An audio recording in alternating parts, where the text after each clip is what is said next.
পাঁচবিবিতে ধানের শীষের উঠান বৈঠক অনুষ্ঠিত। মোহাম্মদ মাফিজুল ইসলামের প্রতিবেদনে দেখুন বিস্তারিত।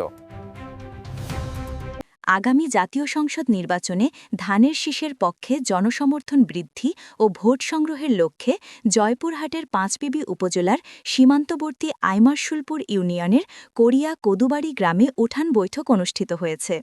শনিবার সন্ধ্যায় কদুবাড়ি সরকারি প্রাথমিক বিদ্যালয় সংলগ্ন কদুবাড়ি ক্লাবের সামনে এই উঠান বৈঠকের আয়োজন করা হয়।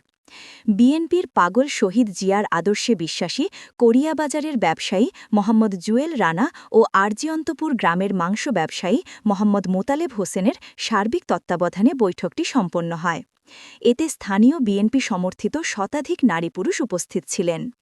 বৈঠকে বক্তারা জানান, আগামী নির্বাচনে ধানের শীষের প্রার্থীকে বিজয়ী করতে এখন থেকেই মাঠে কাজ শুরু হয়েছে। স্থানীয় বিএনপি কর্মী মোতালেব হোসেন বলেন, আব্দুল গফুর মণ্ডল একজন ভালো ও শিক্ষিত মানুষ। আমরা সবাই মিলে আগামী নির্বাচনে তার পক্ষেই ধানের শীষের ভোট করব। বিএনপির নিবেদিত কর্মী জুয়েল রানা বলেন, গত ১৭ বছরে আওয়ামী লীগের সময় জেলায় সবচেয়ে বেশি নির্যাতিত, ক্ষতিগ্রস্ত ও একাধিকবার কারাবরণ করতে হয়েছে বিএনপি কর্মীদের। তিনি জানান, আগামী জাতীয় সংসদ নির্বাচনে জয়পুরহাট ১ আসনে ধানের শীষের মনোনয়ন নিশ্চিতভাবে গফুর মণ্ডল পাবেন বলে তারা বিশ্বাস করেন। তিনি আরও বলেন, গফুর ভাইকে বিজয়ী করতে আমরা ইতোমধ্যেই মাঠে নেমেছি।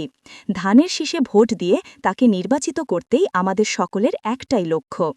উপস্থিত কর্মী সমর্থকরাও নির্বাচনী প্রস্তুতির অংশ হিসাবে এলাকায় জনসংযোগ, প্রচারণা ও সংগঠন বিস্তারে একসঙ্গে কাজ করার অঙ্গীকার ব্যক্ত করেন।